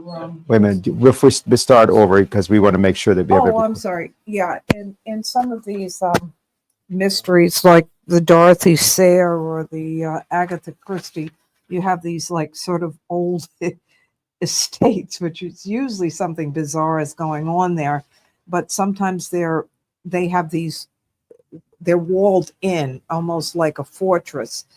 But it would be rare that, I mean, why would a school have ground glass basically at the top of it?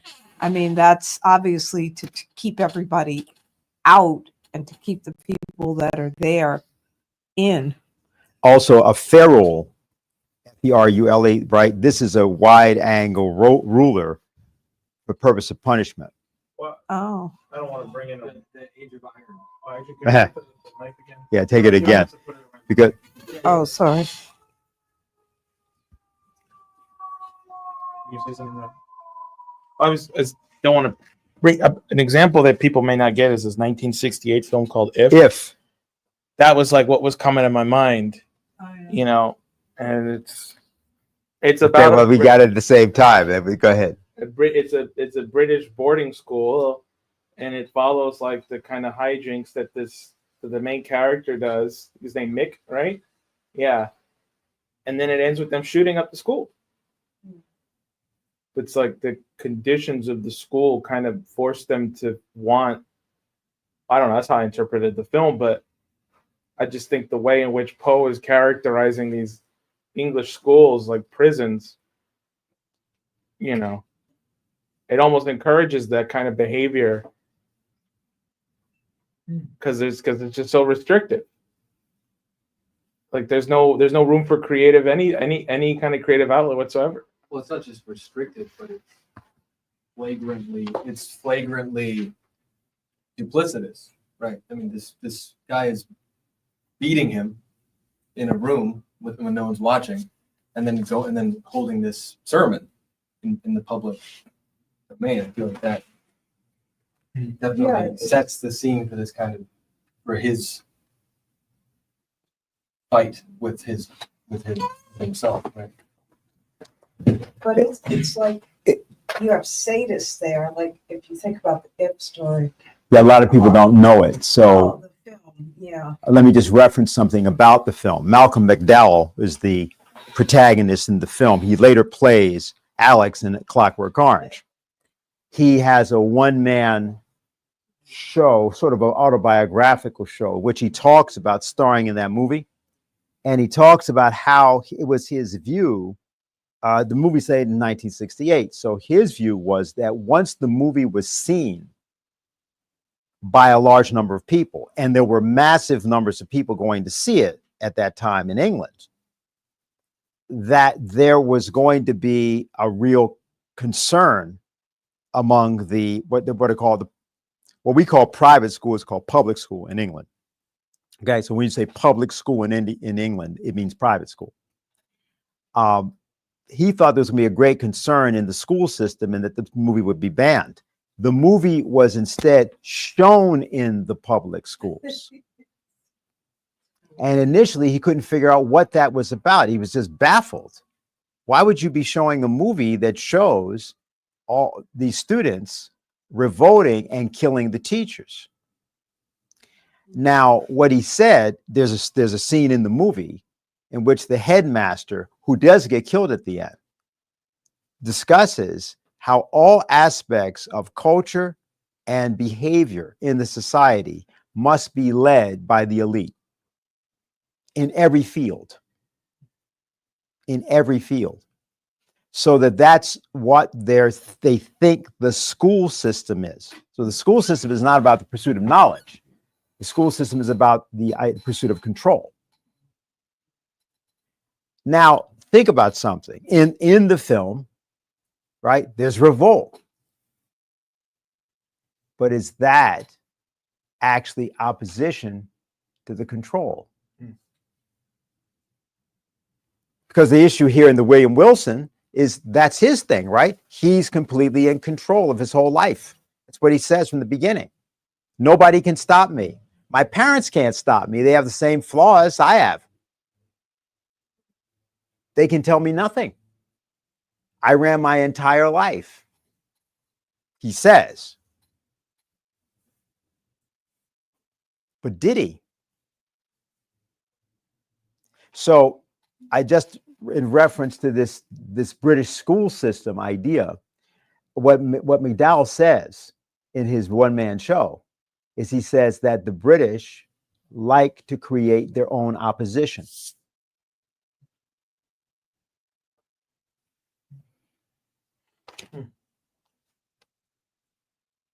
This is important to understand politics in Britain, politics here, politics in the transatlantic. The opposition is created by the establishment. Because if it's only opposition, it's the same. It's just the opposite. And that is crucial to understanding what has happened to the United States. The Democratic Party and all of the people in it who believe that they are the so-called progressives are the system. I think that's pretty obvious now. You see it in Gaza. You see it in Ukraine. Oh, should I stand up? Is that? No. Robert's hair in the way the camera. Oh, okay. Yeah, it's just something to think about. AOC, for example, or these other people. Just think about them for a minute. Bernie Sanders. Because notice, Bernie will do something that won't win as an opposition figure. Take what he's doing right now around Gaza. Yeah, he put a resolution in, but he knows the Congress isn't going to pass it. What he didn't say is, I'm calling a demonstration between what I just happened in Ukraine and what's going on in Gaza. And I'm joining, for example, Scott Ritter and asking for 1 million people to be in Washington on December 7th. Bernie will not say that, because that would actually work. Because if you have a sitting U.S. senator that's out there, and obviously he can't be mistaken for a Trump supporter, right? Yeah. Can't be mistaken for that, right? So, all right. Mistaken for a Bernie supporter. Right, actually, right. The few tepid things he does say, I don't know if people agree with this. I feel like he says them when the Democrats don't have control of Congress, when they have even less influence. Bernie was always intended. We knew him back in the day, as they say. He once allowed our organizers to stay at his house when we were petitioning for LaRouche to get on the ballot. I believe that was in 1976 when we were campaigning as U.S. Labor Party. But as you just heard, that was 48 years ago. Okay. Okay. Can we okay? All the agents watching online now is recording that. Yeah, we're great. He did, right? But again, right? We were U.S. Labor Party. We were not going to win the election. We were an opposition force merely, or at least it so appeared. You see what I'm saying? See, so it's an interesting thing to think about. And in what is going on, I mean, there's many things about the story, but because clearly what is always in the path of the protagonist is his conscience. Yeah. There was a section in the beginning is what say of conscious scrim that specter my path. I quote this all the time whenever I'm asked about the interventions. And notice there's actually a direct here we go. A direct reference to it towards the end. It was noticeable indeed that in no one of the multiplied instances in which he had of late crossed my path, he had so crossed it except to frustrate those schemes or to disturb those actions, which, if fully carried out, might have resulted in bitter mischief. It's just a direct callback to the Chamberlain quote. Now he's like basically just saying, like, yes, my conscience, it's finally keeps crossing my path. Yeah, and finally he kills it. Yeah. Well, but it's not the first time he killed it, though, because the first time was in the bed, right? When he... No, what happened was he saw himself. What happened was it looked like him. That's why he was going there to do something. We still don't know what, right? And then when he put the light in, he saw his face. And when he writes there, and it's written so that you don't, because you're going to see, that's going to be the punchline at the end. So he doesn't want to say, I saw my face.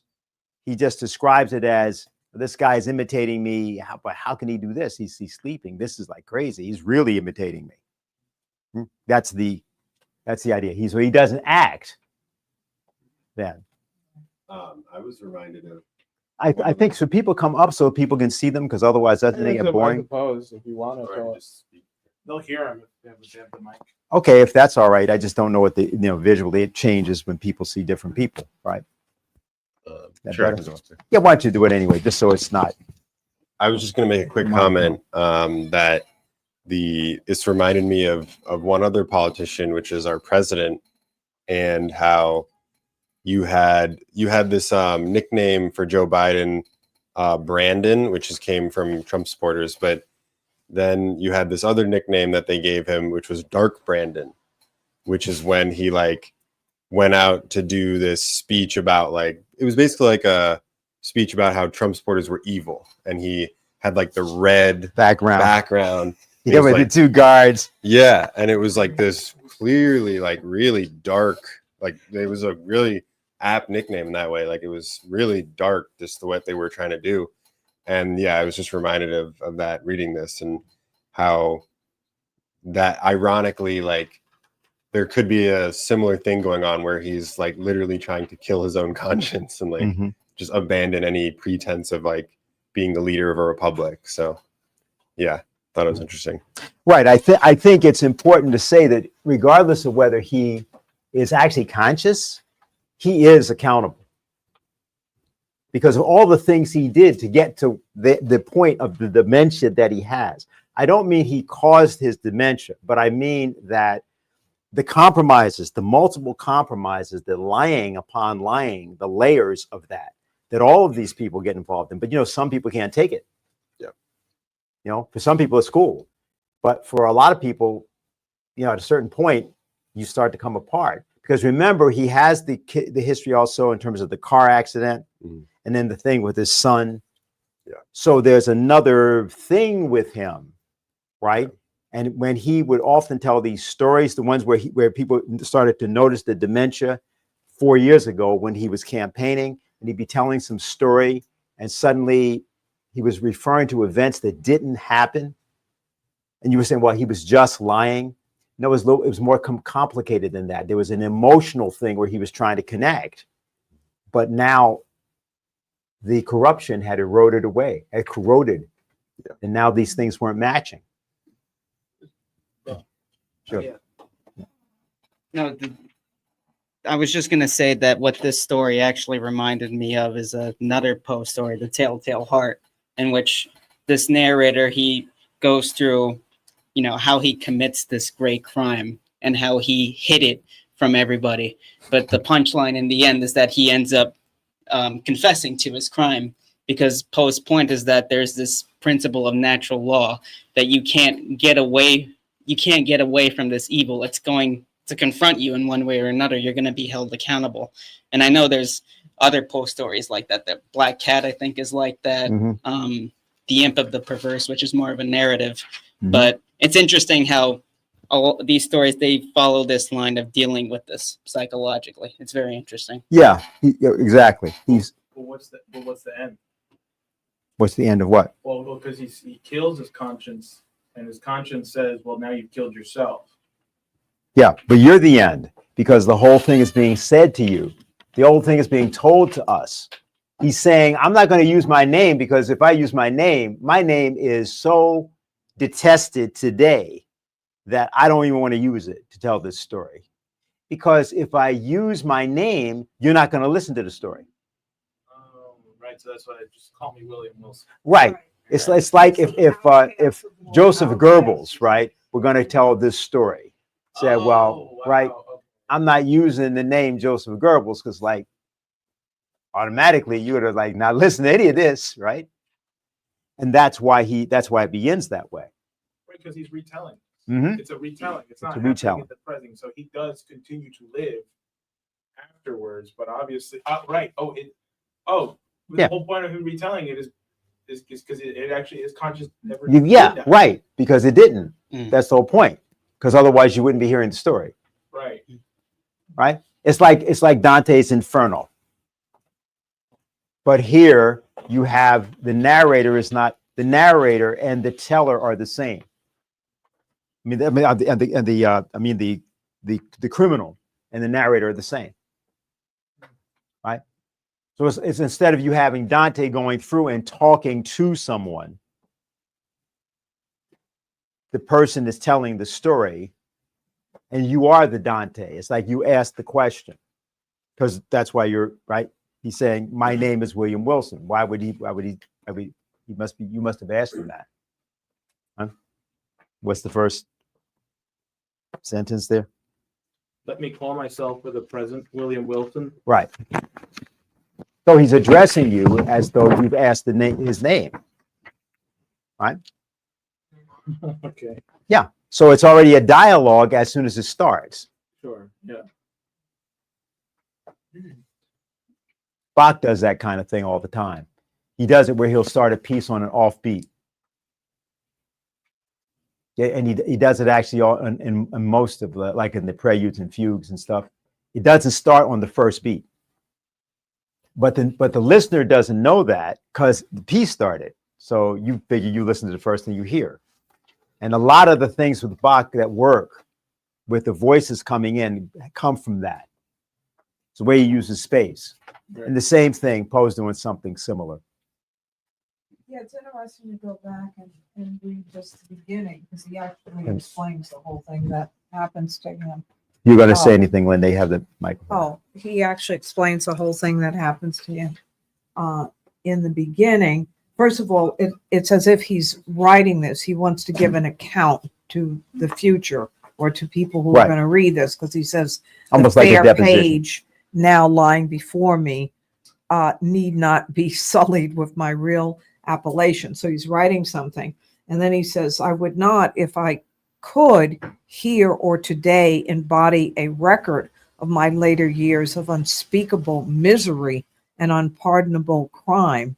This epoch, these later years, took themselves a sudden elevation in turpitude, whose origin alone it is my present purpose to assign. What is turpitude? I think like evil, basically. Yeah. Let's look it up. Why?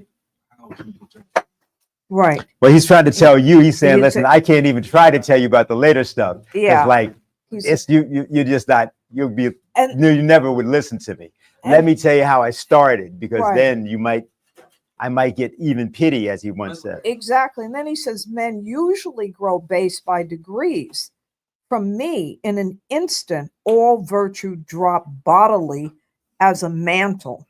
And then there was a line that we didn't have, something like, I shrouded myself in triple guilt. Yeah, triple evil or something. Guilt. Yeah. Well, that's really telling. Yeah. That's like a key. That's like a. That he's guilty. You only feel guilty if your conscience is gnawing at you, and the fact that like it's not in the beginning. Yeah. Just moral turpitude is a term used to describe an act or behavior that is contrary to the rules of morality, honesty, or justice. Okay. Right. And he is describing how he got there, because he says, from comparatively trivial wickedness, I pass with the stride of a giant. So he took a gigantic leap into the more than the enormities of an Elagabalus. What chance, what one event brought this evil thing to pass? Bear with me while I relate. So, and then he's saying death's approaching. So that's why he's telling this story. Right, because that the mantle falling is when he kills him. He's killing He's killed the last Right. shred of virtue by killing his conscience. And so, in order to understand what we're living in, so we're going to talk about secret governments, right? Or things like 9/11. I mean, we do say that there were people that planned this that are not the people that ostensibly carried it out. And that there were people from the United States that did it. And I think we all recognize that virtually no one in the United States actually wants to find those people. They say they want to find them, but they can't really imagine that somebody really did that. It was an American, right? You really, right, get to it. Oh yeah, well, because when the Vega, the Friends of Jose Vega chorus sang at the 9/11 memorial in Riverdale, and we listened to the lady who was giving the sort of dedication, who was the MC. She said, we've appealed to the Attorney General, I think, to overturn a ruling where one of the people who was involved in orchestrating the 9/11 plot was not going to get the death sentence, but now they are going to get the death sentence, and people were like, yeah, woo, we're gonna, and it's like, well, wait, it's not, you're not going to find justice in that, because that's not what actually happened. The justice is that it was actually plotted here. Nobody wants to really consider that a Mike Pompeo or these various people who are at NSA who stopped Binney, particularly Bill Binney, from using his system, knew they were doing that because something else was happening. Nobody wants to believe that. Just like nobody wants that this is the relevance of the Kennedy files. It's not that you're going to find, or rather you'll find people today. I mean, everybody who was involved in the crime is dead. But not really, because the institutions that carried the crime out are the ones that they're probably running things right now, which is how something like this lobbing nuclear missiles into Russia would have occurred. I mean, those were the people that Kennedy was opposing, whether we're talking just about, Lemnitzer, or we're talking about Curtis LeMay, or we're talking about, but then again, people like Mac George Bundy, other people who may not have been exactly involved at that moment, but later become involved. These are people who are citizens above suspicion, as far as the famous narrative goes. The George Bush funeral, the Bush 41 funeral, that's a good thing. Take a look at that group. Yeah, and you see that Trump's not there. Remember it? Remember at the front row at the funeral? There's Obama. Yeah, I think he may have come to the funeral. I'm not sure about that, but he was not there with them. He's not there with the presidents. He's not there with Clinton and Bush 43 and Obama. It's just an important thing because you see, like the Bill Clinton story, very interesting one. What really happened there? There was a time when he wasn't in it. And then he was. So, but what I'm trying to get at is that this story is very useful so that one can get above these instances, these circumstances, to look at how such things occur.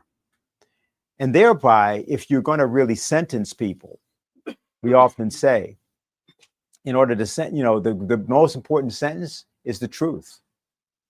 We used to talk about this a long time back about, Kissinger, like if you actually got Kissinger on trial, and what would be the appropriate sentence and should he be executed?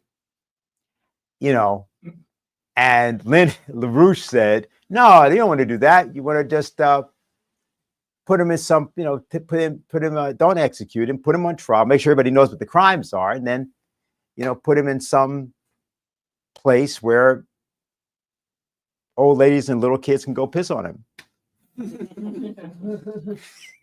It was Lynn's sort of way of saying, but death penalty is not the greatest punishment you can give a character like that. The greatest punishment is telling the truth and keeping them alive. And that truth is there. That's the greatest punishment you can have. Because it's all done for these, if you will, we'll call them profane purposes. I'm not here talking here religiously exactly, but I am saying something like that. That's what he's talking about, like the toast he gives in the, they're basically what? These people that it's wine and, as he said, other things. So for those who thought that the 1980s or 2000s were unique, he's making it very clear. He's talking opium, he's talking all that stuff. And he's going to give a toast. Sort of like the Hellfire Club kind of stuff, the satanic clubs of the 18th century and 19th century. And Poe would have known all about that. He wrote in different times about that because Ben Franklin had written about that. He infiltrated the Hellfire Club. And by the way, there was a certain amount of that in America actually at that time. Poe, when he wrote this, was 30 years old. Wrote it in 1839. Anything else we should do if there's other discussion, or we want to leave it at this? I think we should leave it at this. It's 8:30. Yeah. Thank people for being patient. We started late, of course, but did a good deal. Okay. Yeah. Okay, great.